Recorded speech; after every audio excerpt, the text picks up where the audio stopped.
আসসালামু আলাইকুম viewers, welcome to my channel foodography of Bangla. আবারও চলে আসলাম নতুন একটি রেসিপি নিয়ে। আজ আমি বানিয়ে দেখাবো মলা মাছের খুব মজার একটি রেসিপি। চলুন তাহলে ভিডিওটি শুরু করে ফেলি।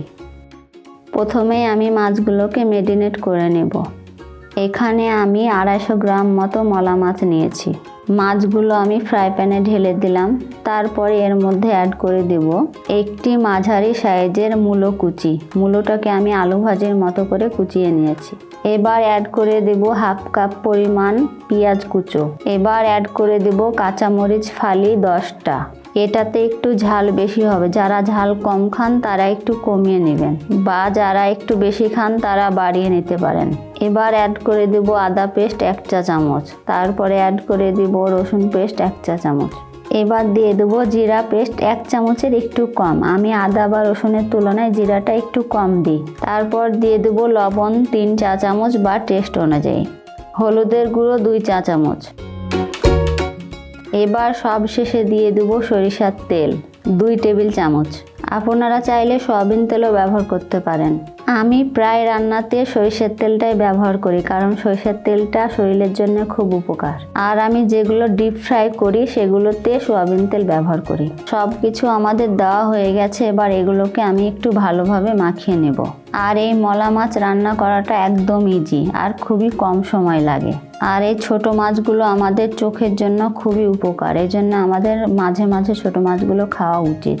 আমরা যদি মলা মাছটাকে এইভাবে রান্না করি সাদা ভাতের সাথে খেতে খুবই ভালো লাগে। মাখানোটা আমাদের কমপ্লিট। এবার এর মধ্যে অ্যাড করব পানি 1 কাপ পরিমাণ। এবার আমি রান্নায় চলে যাব। চুলায় আমি ফ্রাই প্যান বসিয়ে দিয়েছি। এবার এটাকে ফুটা পর্যন্ত অপেক্ষা করব। এই পর্যায়ে আমি চুলার হিটটাকে একদম হাই রাখবো। মাছটা আমাদের ফুটে গেছে। এবার আমি ঢাকনাটা উঠে একটু হালকা নেড়ে দেব। আর এটাকে আমি 5 মিনিট মতো হাই হিটেই কুক করব। আমি আবারও ঢাকনা দিয়ে ঢেকে দিলাম। ফিরে আসছি 5 মিনিট পর। ফিরে এলাম 5 মিনিট পর। এবার আমি ঢাকনাটা উঠিয়ে এর মধ্যে অ্যাড করে দেব কেটে রাখা টমেটো কুচি মাঝারি সাইজের 2টা। এবার আমি মাছগুলোকে খুব আলতো হাতে নাড়াচাড়া করব। মাছগুলোকে খুব আলতো হাতেই নাড়াচাড়া করতে হবে, না হলে ভেঙে যাওয়ার চান্স থাকে। আমি আবারও ঢাকনা দিয়ে ঢেকে দিলাম 5 মিনিটের জন্য। এই পর্যায়ে আমি চুলার হিটটাকে একটু কমিয়ে দেব। তাহলে ফিরে আসছি 5 মিনিট পর। ফিরে এলাম 5 মিনিট পর। এবার আমি ঢাকনাটা উঠিয়ে দেখব মাছটা আমাদের কেমন হয়েছে। এই যে দেখুন, মাছটার ঝোলটা পুরোপুরি টেনে গেছে, কারণ এটাতে আমি ঝোল রাখবো না, একদম শুকনো করে দেব। এবার আমি এর মধ্যে অ্যাড করে দেবো ভেজে গুঁড়ো করে রাখা জিরে গুঁড়ো 1 চা চামচ মতো। জিরে গুঁড়ো দিয়ে আমি হালকাভাবে একটু নাড়াচাড়া করব।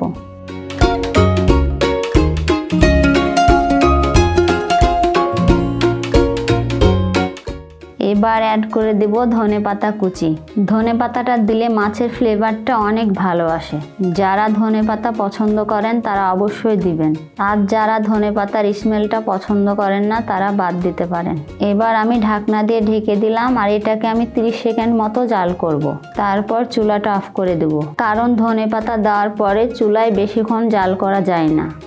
কারণ ধনেপাতা দেওয়ার পরে আমরা যদি বেশি সময় ধরে কুক করি তাহলে ধনেপাতার যে একটা ভালো স্মেল আছে সেটা আর থাকবে না।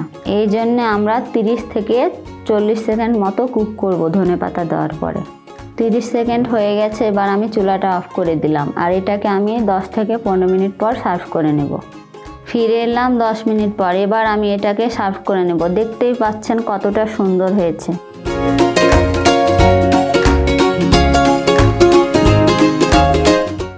আপনারা অবশ্যই বাসায় ট্রাই করুন, আর রান্নাটা কেমন হলো অবশ্যই আমাকে কমেন্ট করে জানাবেন। আর ভিডিওটি যদি ভালো লেগে থাকে অবশ্যই আমার চ্যানেলটিকে সাবস্ক্রাইব করবেন আর পাশে থাকা বেল আইকনটা প্রেস করবেন। সবাই ভালো থাকুন, সুস্থ থাকুন। আবারও চলে আসবো নতুন কোনো রেসিপি নিয়ে। আজকের মতো আল্লাহ হাফেজ।